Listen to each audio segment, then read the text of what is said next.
Hi everyone and welcome to this week's YouTube vlog from Sorento Boiler Services, and I hope we're all okay. So thanks everyone that commented last week, great comments as always.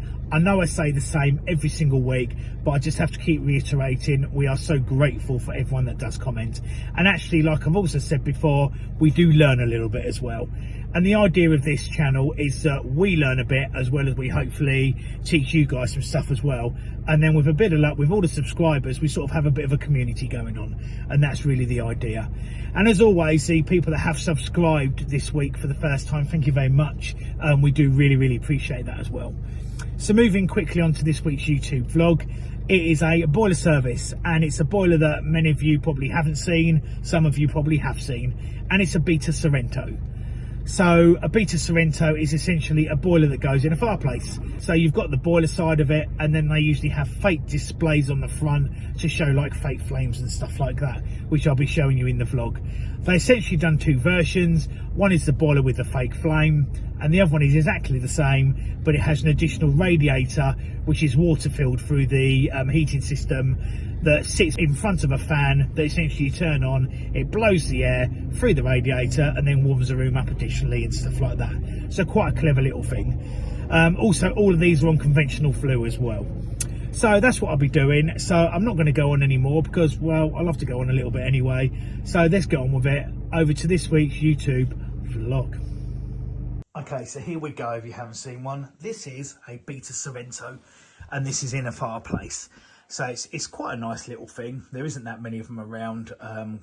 There was a spell of them 30 years ago when people put them in, and basically all the burners behind there, and it's got like a feature just there where there's a bulb in there, which I'll show you a bit later, and it gives it a fake flame and stuff like that. There's about 4 to 5 variations of these, but this is probably the most common one. So I'm now going to show you how to get into it. The first thing I'm going to do is take the surround away.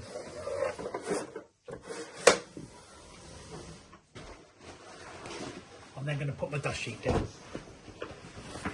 Because this is carpeted, it's important to get a dust sheet down, like so. You just pop the front off here, nice and gentle because it is quite old, and just put that to one side. We're then going to take the fake logs out, and there you see the orange bulb, and as that warms up, that obviously spins out. Okay, so that's out of the way, like so. And then we grab it here and here, and we give it a pull. We have 2 capillaries there, which is for the thermostat. So we're just gonna, doesn't matter which way round, we're gonna pop them out, and we're gonna spin it out the way. There's just one plug for the burner that we can unplug as well.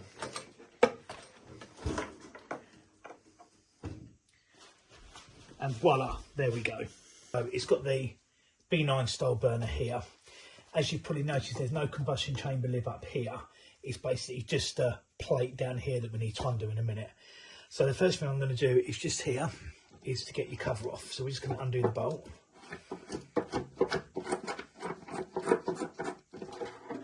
And slide it off. Put the screwdriver in place for the Allen key. Just undo it and gently grab and pull back out of the way. I will show you the burner in a minute. Check the flexible oil line, which is what I'm doing now. And it's not perished and it hasn't gone stiff, which is great. This hasn't got a remote sensing fire valve in this one. It's just got a wheel head fire valve just there. Okay, so we will advise you should have a remote one, but we can't really actually make them do it. So now we're just going to undo this plate, just the 4 wing nuts. I will put another cover on here in a minute.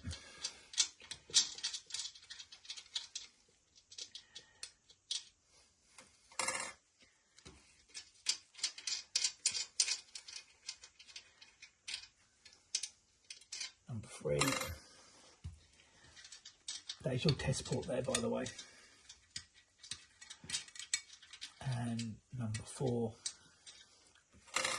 and just gently slide the plate back like so. Now as you can see, there's a plate here, but it's actually a fixed plate. So the idea is now I'm going to clean down here, get a brush in here and clean in there, and then I'm going to clean through the hole in there, get my arm in there with a wide brush, and then try and clean all inside this area here. It's really awkward to clean this, but to be honest, I don't normally get that dirty. So I'm going to get my hoover out and give that a good clean, and then I'll pop the burner outside and I can go through the burner with you.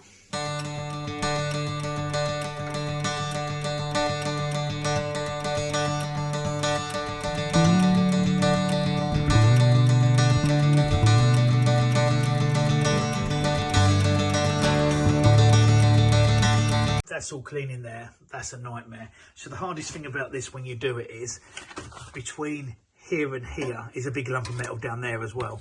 So it's not like you can put your hoover hose in there and then obviously hoover to here. What you end up having to do is get a brush like this and then put it in high, like so, down onto the bottom, and then pull back, and then all the bits come out into your hoover. It's the only way you can really do it, really. And as you can see, I've had a good hoover around here as well because it needed it. Okay, burner's going to go outside in a minute. I'm just going to go and turn the oil off, disconnect it on the pump, and we can do that outside. But here's the combustion lid here. Under a lot of this is ashboard. Okay, if you're not careful, it breaks up. So you just give it a quick wipe. It's missing a tiny bit there. Sometimes they have glass rope around them here, but this one isn't. This is just ashboard. I've done it 2 or 3 years ago. It's going to want doing probably again next year. So I'm just going to stick that back on now. Upside down, help because it was right way around, wouldn't it? Like so. Put the 4 washers on, put the 4 wing nuts on, and then that part will be done. And then, as I say, I'm going to disconnect the oil line and I'm going to go outside and I'll be back.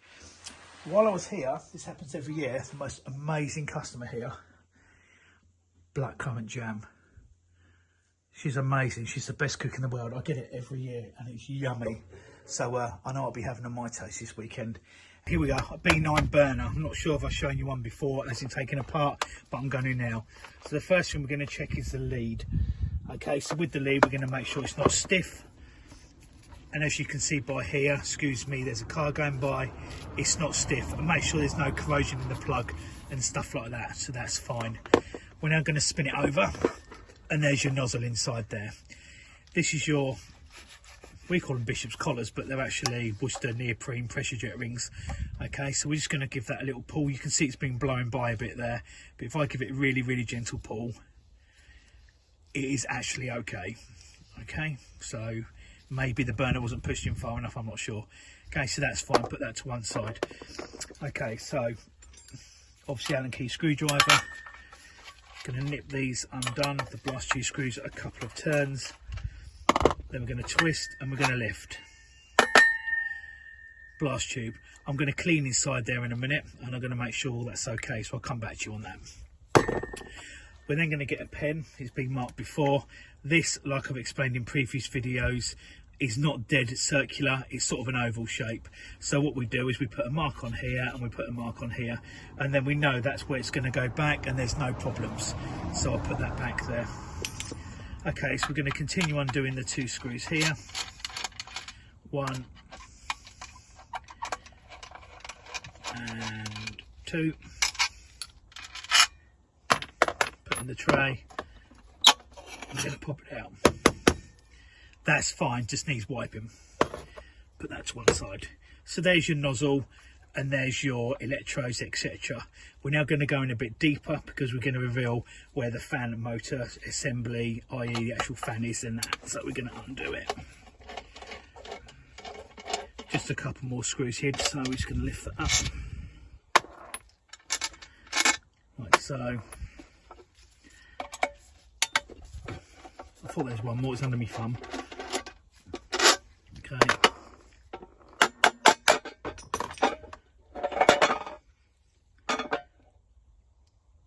Voila, turn it over. I'm going to dust that in a second, but we'll put that to one side. You can see there's a bit of dirt in there. That could just be from where I've been messing around. And there's your fan. So the first thing I'm going to look for the fan, if I show you there, look, I'm going to make sure it's not blocked. I'm going to make sure it hasn't got fluff and stuff like that in there, because that should be checked regularly. As you can also see here, there is your nozzle assembling, your electrodes, which I can check in a second. And there is your air adjuster. So clearly we turn it over, there's the other side of it with all the bits, but as you can see it's quite dusty because it's in a fireplace basically, so I need to give that a good clean in there as well. Okay, if you look right down there, I don't know if you can get it there, there it is, just there is the photocell as well. I'll be checking that and making sure that's okay. That's an MZ style photocell, but it's one of the older ones that's on a lead. So if you ever have to change that, you can just use an MZ short and then a MZ photocell lead separately wired into the control box. So I'm going to spin it over. It doesn't matter that I'm spinning it over, I'm not going to damage anything because that is the old nozzle. So we're spinning it over. And here we go, there's your pump there. So I'm going to pull your cell out here first, very gently. Okay, and we can see that that is absolutely fine. Okay, so I'm going to lay that neatly out of the way. I'm then going to disconnect the coil lead. That should actually be around there. Okay, so we're going to disconnect that. And we're going to move that away. Okay, this looks like it's a fairly new pump on here. Next thing I'm going to do is I'm going to undo, obviously, the Allen keys that hold the pump on. So we've got one just here. One just here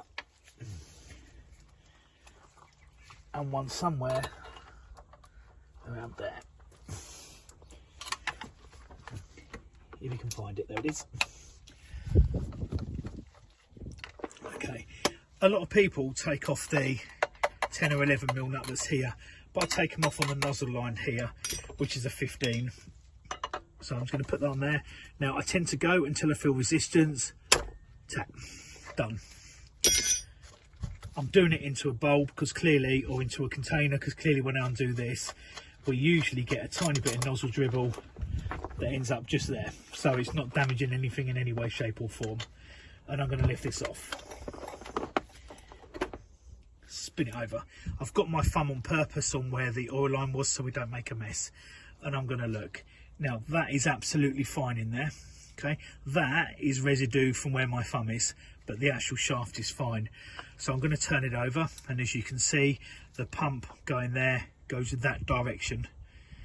Okay, so if we keep doing that, so it looks like it's going right, but when we go like that, we turn it over, obviously like that. So we spin it. Okay, and I spin it, and I will ever so often go back a couple and then keep spinning it for any tight spots. I'll do that for a couple of minutes to make sure it's absolutely fine and make sure it's okay.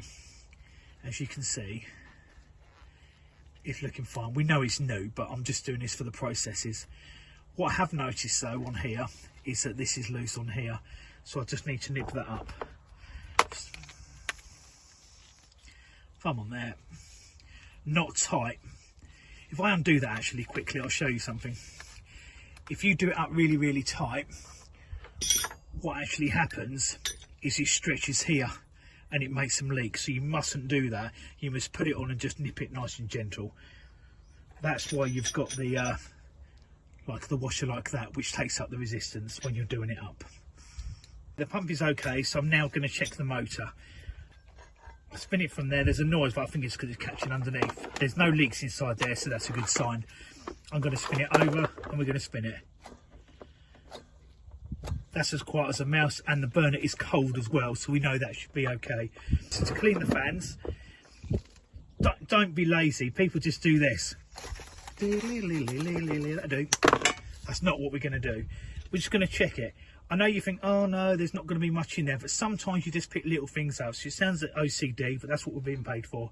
So basically, we just literally, if I get this closer, I'm literally just going to get my screwdriver and go down each individual one, and I'm going to flick.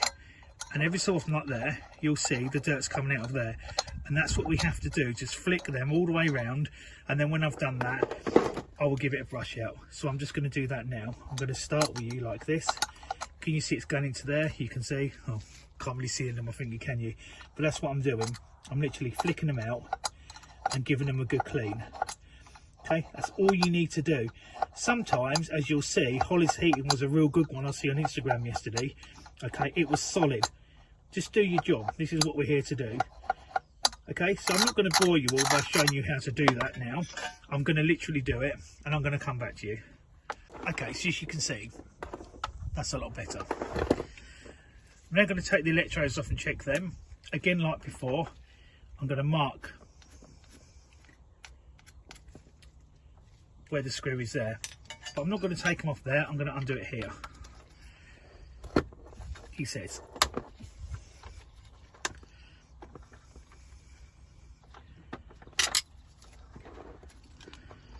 And I'm just going to lift them off gently.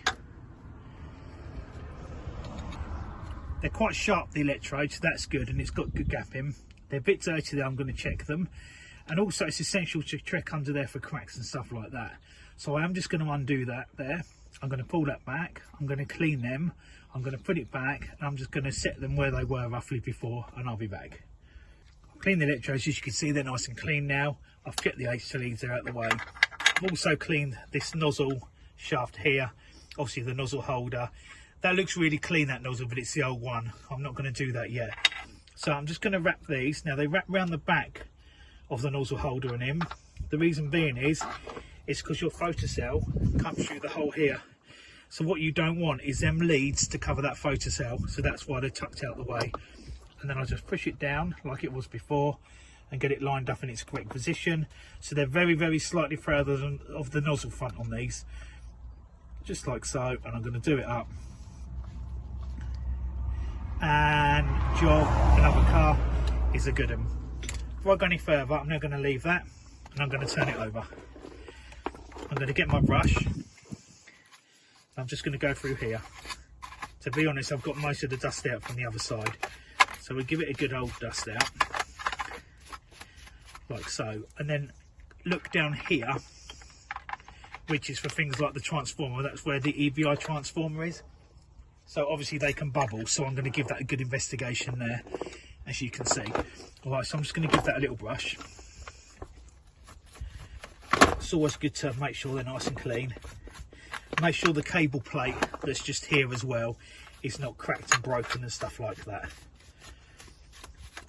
I'm ignoring this 150 PSI on here. That's not what I'll be setting it to, because they run so hot, these boilers, that it doesn't do them a lot of good.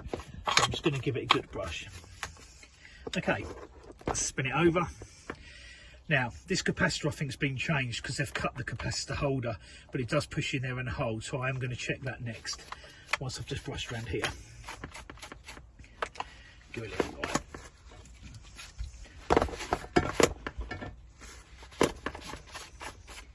Sometimes a tiny bit of WD helps to shine them up a bit as well. Okay, there we go. Right, so with this capacitor, I'm just going to undo the two leads that are on it. Got to be gentle with these because they do break. And there we go.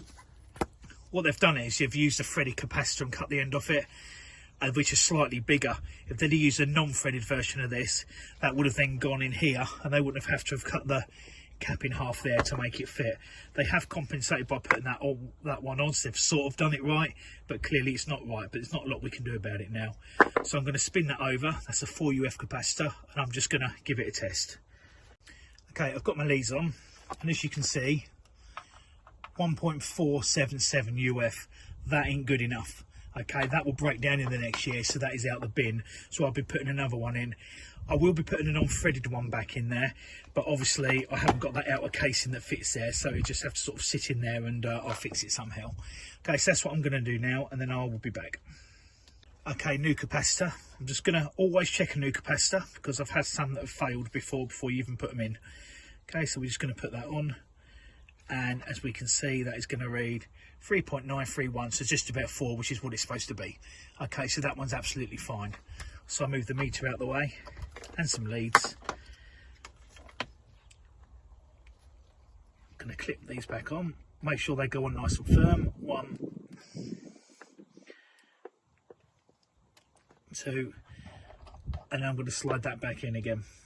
Okay, I'm going to try and fix that somehow. I'm not quite sure how yet. I'll put a bit of tape so you see that now flops around on there, but I will fix that there with something. I might even put a tie around there to hold it in place, so it doesn't flop around, because if it flops around and it comes out and someone puts their finger in there, 240 volts, they're going to get slaughtered by it. So I'm just going to put a cable tie around there, because it's about all I can do really. If I had a second-hand motor, I might have taken one off and done it, but I haven't at the moment.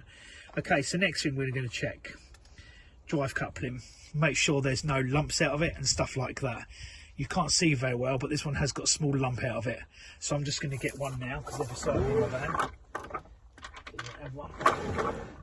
That's dead. New one. and I'm going to slip it in like so. Okay, we're now going to get the pump again. We're just moving the leads out of the way. I'm going to put the pump back in again like so. Before you do the pump up, it's always good practice to do the nozzle line up first. Okay, because if you do the pump first, you're going to be bending that nozzle line, and there's no need to bend it. So we're going to put that back on, finger tight.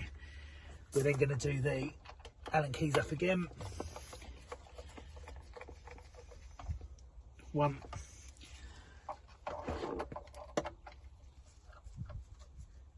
2,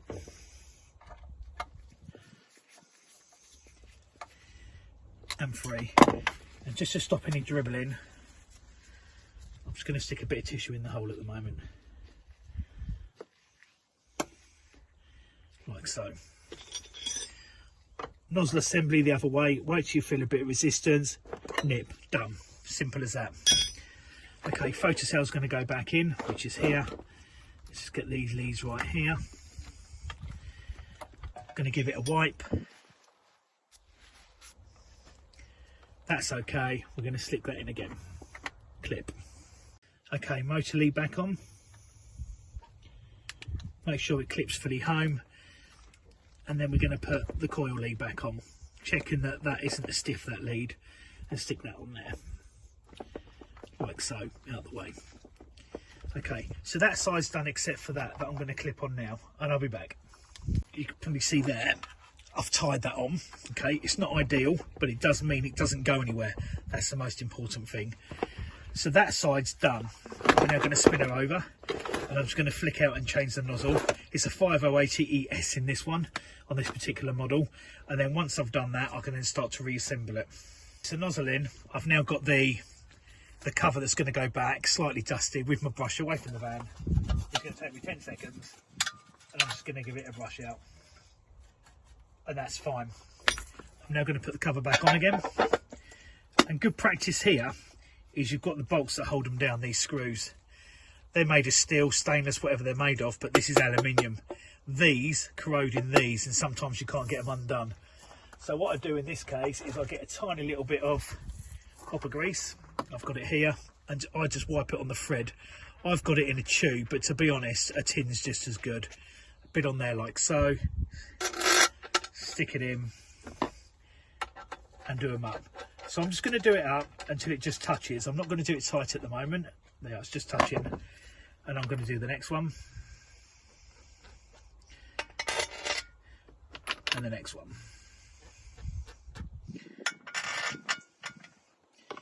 Okay, spin them in there.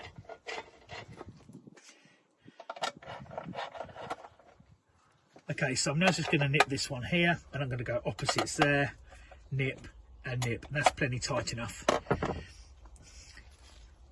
Now it's going back in again. Just going to spin it, clean it. That's fine. Remember my mark from before.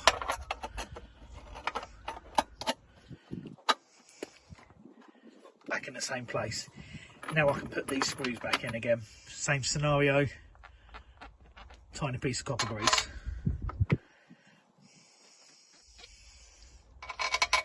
We're not doing these all the way up because clearly, as we know, there's a blast tube to put in. So I'm just going to do them up 3-4 threads. Done. Okay, I'm just going to give this blast tube a little clean. I'm going to make sure nothing's loose inside. The fins haven't been bent. There's good air gaps around the fins as well. And this bit here doesn't move, so it's fine. That's where your electrodes sit, just about there. So I'm going to give it a clean, and yeah, I'll be back. Voila. Okay, that's a lot better, isn't it? Okay, so we're just going to stick that back on. So obviously we've got to line that up where the electrodes are. Push it on nice and gently, and then twist to the left. Hold it with 2 fingers like so, and then just nip it up. So again, just make that one touch. Get this screw here. Again, that just touches, and then we hold back and we literally nip it up and nip it up. I've just got to now just wipe this ring over here, the PTFE ring, stick over the top, and then it's ready to go back. And that's your B9 burner overhaul there. So it's very, very straightforward. Okay, so it's back in. I've turned the oil on, I've reconnected the oil line. So I've got my gauge in, so I'm about to fire it now. I've just plugged the burner back in temporarily. So here we go. Pump pressure's a bit high, as you can see. I'm going to back that off to about 140. So it's a bit high for one of these.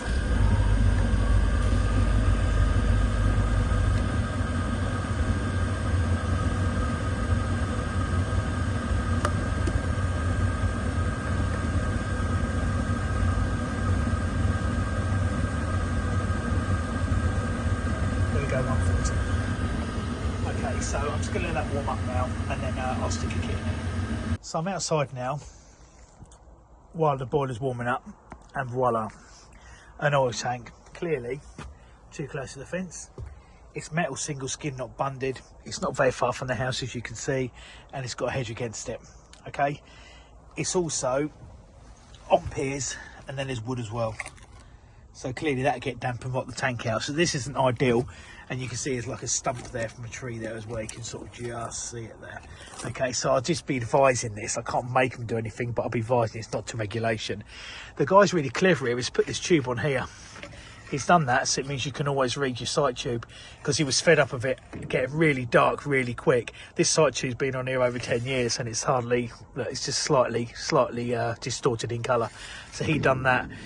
I've done the filter here already, but I am actually going to do a vlog in a couple of weeks' time on these filters and other filters. I've been asked a few times with people that they can't move these wheels, they're stuck, they can't turn the oil off, and is there a way around it, and what can you do? So I'm actually going to do something on that and filters in a few weeks' time. But yeah, this tank isn't to reg, as you can see. I'll be talking to him about it and advising what to do and where to go from here with that. And yeah, I'm just going to go set the boiler up now, as you'll see in a sec. Okay, so she's warmed up well now. Obviously, I've just undone the plug to take it out there. Before I put it back, I'm going to copper grease it as well, because it's got a bit dry look. Okay, so we're at 10.3, as you can see there, 10.4, just getting towards 10.5. And that's what I want it to be roughly, about sort of 10.4, 10.5. I've just knocked my probe out, that's why that's going back. Okay, but that's where I'm going to get it to. And that's about right. And then fluid temperatures about 180, 200, sometimes a bit hotter on one of these. Okay, so that's it. The air adjuster's there. I'm just going to do that. The adjuster for the which I've done on the oil pressure was there. So that's this part done. I'm just going to run it a bit longer, finish setting it up. As you can see, that's just about there now, 10.5, and then I'll show you how to put it all back together. Okay, so it's all back together. There was no leaks, cover on the burner, etc, etc. Just double check that the capillaries are in there. Slide the cover back. I'm just going to re-plug the burner back in, because I just took it off when I put the cover on. We're going to pop this back. Make sure you don't knock them capillaries out for the thermostats. Just pop it back, nice and gentle. Clip, clip. Okay. The next thing I do, just wipe. Give it a nice wipe in here. Get rid of the dust. Okay, at the side there I'm going to hit the switch, and that brings the light on.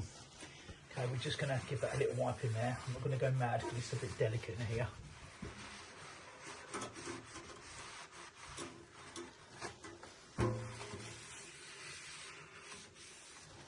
Okay, and as it heats up, as you see, that will slowly start to turn.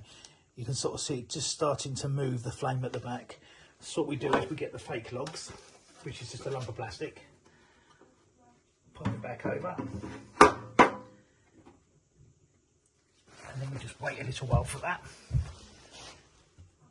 You can see, you probably can't see that, but it's just starting to move, so it is working. And then you can wipe the glass in here, but I tend not to wipe from this side because it makes these normally fall out. So we're these are very delicate. So I'll just put this back into place. Honk it on and give it a wipe. I will go to my van and get some elbow grease just to give it a final wipe over to make sure it's all good, and I shall also wipe the half as well. Okay, so there we go. It's quite smart. So I'm now going to have a good clear up.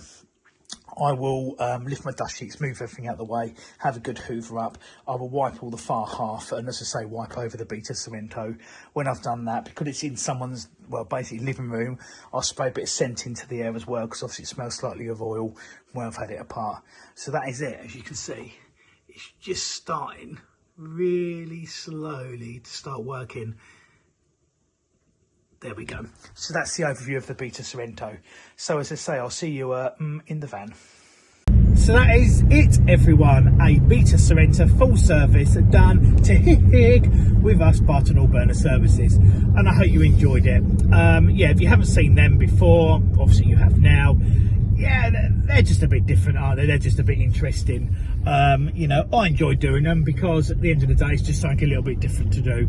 And I'm just going to go back a step and reiterate that the one model I had, you just pull the front off. A lot of them, you lift them off and there's a screw underneath as well. So just be careful when you're doing it. Don't take the assumption, oh, Rob's done one on YouTube, I'm just going to yank the front off. It won't come off. And essentially inside, most of them are the same. You either get the B9 burner or you get like a minor 1 burner. They're the most common burners inside them. But essentially the rest of it is pretty much the same. Slightly different baffle arrangements, but that's it. So as I say, I hope you enjoyed it. Feel free to comment as always. And yeah, have a great weekend. By the looks of it, the sun's coming out, so it should be a good one. So until next week, everyone, stay safe.